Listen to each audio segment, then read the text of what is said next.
Confia no Senhor as tuas obras e os teus projetos serão estabelecidos. Bom dia a todos, um feliz 2025 para você, para a tua casa, com muita paz, com muita alegria, com saúde, com prosperidade, proteção e com muita fé. Que Deus te abençoe com graça e paz, em nome de Jesus Cristo. É uma alegria estar aqui mais uma vez com você. Eu espero que você e toda a tua família estejam bem. E eu quero convidá-los a abrirem aí as suas Bíblias em Provérbios, capítulo 16, verso de número 1. E nós vamos orar antes de ler a palavra do Senhor. Pai, nós te agradecemos por este dia, por este novo ano, pelo ano que se encerrou. Te damos todo o louvor, toda a honra e toda a glória. Pedimos que o Senhor nos perdoe dos nossos pecados, assim como nós temos perdoado aqueles que nos têm ofendido. Perdoa também, Senhor, as nossas fraquezas, em nome de Jesus. Dá-nos o entendimento, a compreensão da Tua palavra. Dá-nos sabedoria, Pai, em nome de Jesus Cristo. Amém. Glória a Deus. Eu quero lembrar você, para verificar se você ainda é inscrito no canal. E também, por gentileza, de dar like para este vídeo, para que ele possa ser divulgado e chegar a muitas outras pessoas. Lembro você que daqui a pouco, também às 7 horas, nós temos o devocional com a pastora Ana. E hoje, às 21 horas e 30 minutos, nós temos a oração da noite. Bem? Vamos ler então Provérbios, capítulo 16, verso de número 1. O livro de Provérbios, a partir do capítulo 16, os 7 primeiros versículos, eles são interessantes porque eles fazem uma forte referência espiritual ao nome do Senhor, sempre citando o Senhor, no versículo 1, 2, 3, 4, 5, 6 e 7. Ele é empregado em todos eles, mostrando a dependência que nós, homens, temos do Senhor. Nós dependemos, nós precisamos do Senhor para tudo. E o versículo 1 diz assim: o coração do homem pode fazer planos. Você fez planos para 2025? Amém. Mas a resposta certa vem dos lábios, vem do Senhor. Então, o que nós estamos vendo aqui? Que não é para você fazer planos? Não, é para você fazer sim.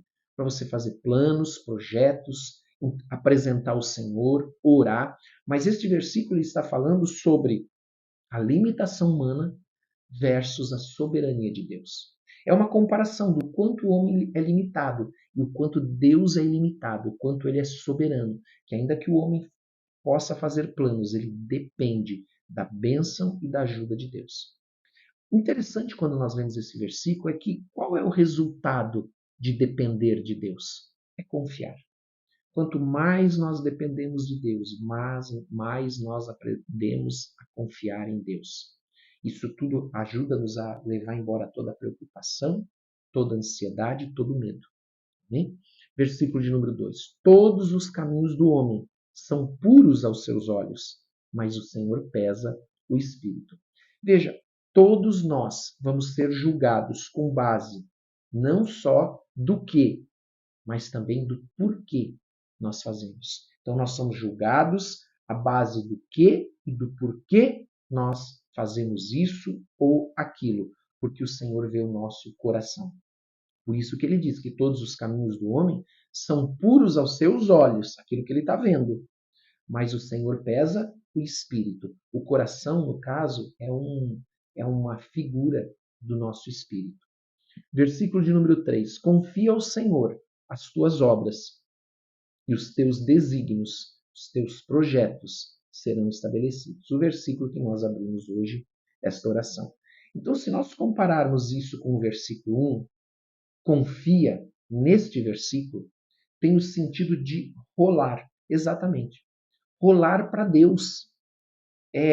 Empurrar para Deus, como alguém que pega algo pesado e vai rolando e empurrando isso, então, para Deus. É disso que ele está falando. Rola o teu problema.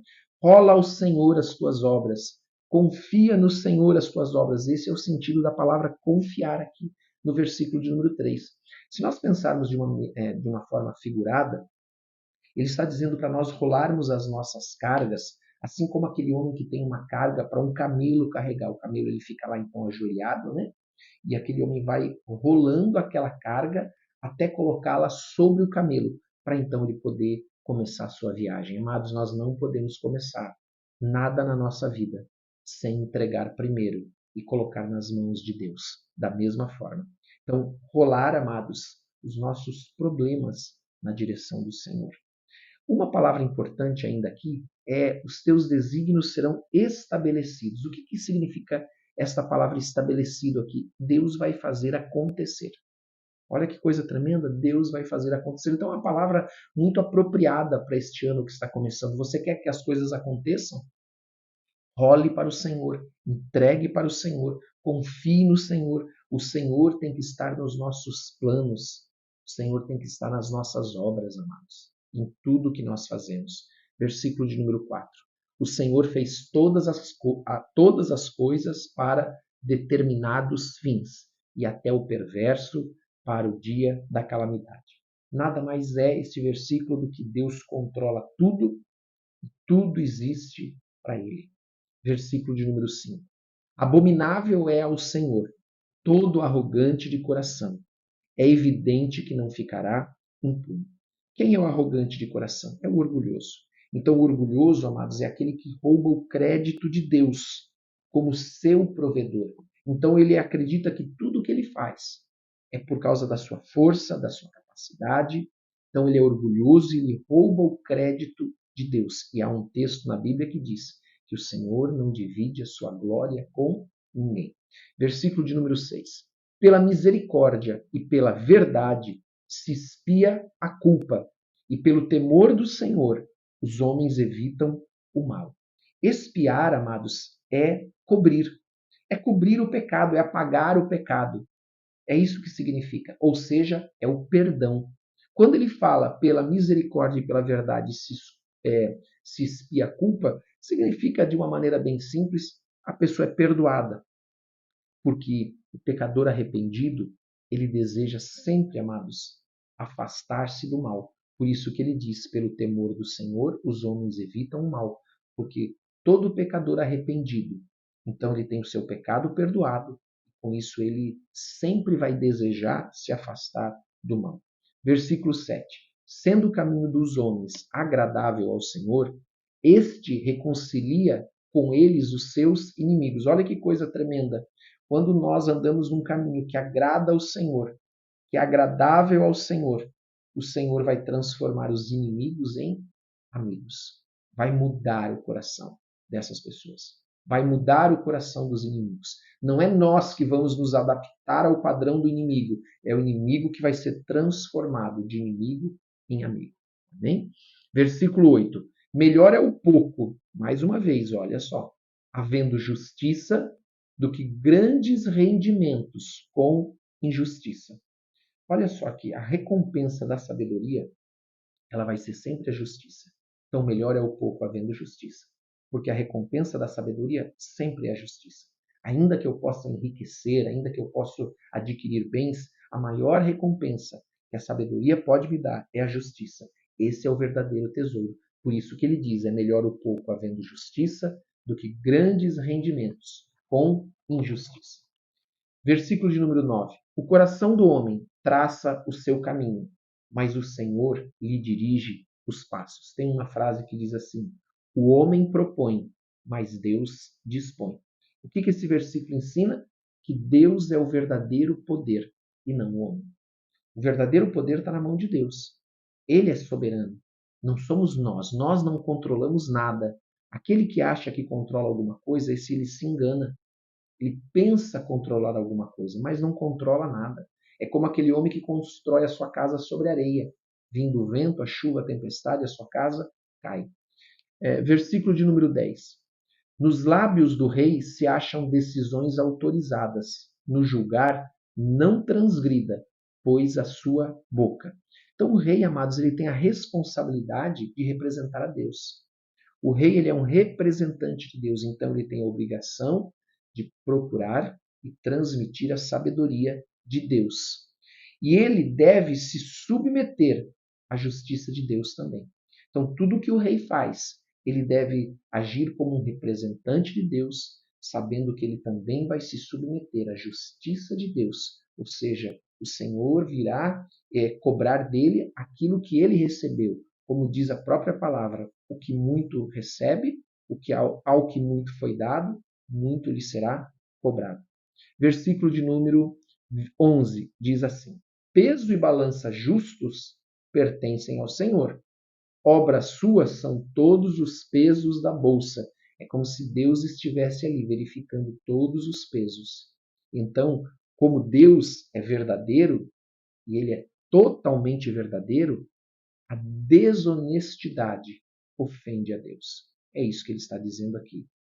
Pesos e balanças justas, então, importam, porque o Senhor está olhando para cada uma delas. Olha só, obras suas são todos os pesos da bolsa, ou seja, aquelas pessoas que levavam e que pesavam as mercadorias, elas carregavam a sua bolsa, os pesos, porque eles eram ali a maneira de aferir aquilo que estava sendo pesado. Então ele era levado dentro de uma bolsa. E está dizendo que estes pesos dentro da sua bolsa é obra da mão do Senhor. Versículo de número 12. A prática da impiedade é abominável para os reis.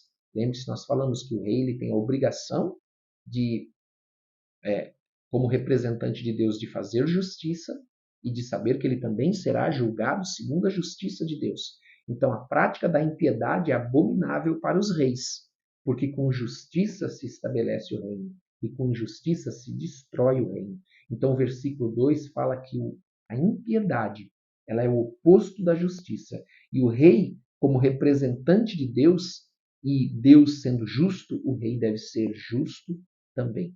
Versículo de número 13. Aí você pode talvez pensar assim, mas pastor, o que tem a ver o rei com o meu contexto? Eu vejo e posso trazer este contexto para as nossas vidas de uma maneira bem simples, quando eu penso que eu como pai, ou você como pai, como mãe, tem essa responsabilidade sobre os teus filhos, de ser um representante de Deus na vida dos teus filhos, de representar a Deus para os teus filhos, de fazer com que os teus filhos e a tua esposa, se você for o marido, enxergue Deus na tua vida. Versículo de número 13. Os lábios justos são o contentamento do rei, e ele ama o que fala coisas retas. Por que ele ama? Porque nós já vimos que na multidão de conselhos há sabedoria. Então o rei precisa ter conselheiros que são dignos. O rei precisa, e ele se agrada de pessoas que falam a verdade, que falam com justiça, que são justos. Versículo 14. Nós vamos ler o 14, o 15 e o 16 e vamos terminar. O furor do rei são uns mensageiros de morte, mas o homem sábio o apazigua. Por que o homem sábio o apazigua, desculpe? Pelo poder da fala, pela sua linguagem. Ele abranda, ele acalma os ânimos. Versículo 15. O semblante alegre do rei significa vida, e a sua benevolência é como a nuvem que traz chuva serôdia. Então, amados, quando o rei se agrada, então ele tem ele usa aqui essa figura que ele então dará vida, ele trará bondade, e essa bondade é como uma nuvem que traz chuva serôdia. O que é a chuva serôdia? A chuva serôdia é uma chuva que caía no final da primavera e fazia com que aquelas plantas, né, a agricultura que já havia crescido, pudesse agora ter força para amadurecer o fruto. Então ele dava essa força, essa chuva serôdia dava essa força para amadurecer o fruto, para que então ele fosse colhido no ponto certo. Amém? Quanto melhor, último versículo, quanto melhor é adquirir a sabedoria do que o ouro, e mais excelente adquirir a prudência do que a prata. Então, amados, a sabedoria ela pode conceder riquezas? Pode.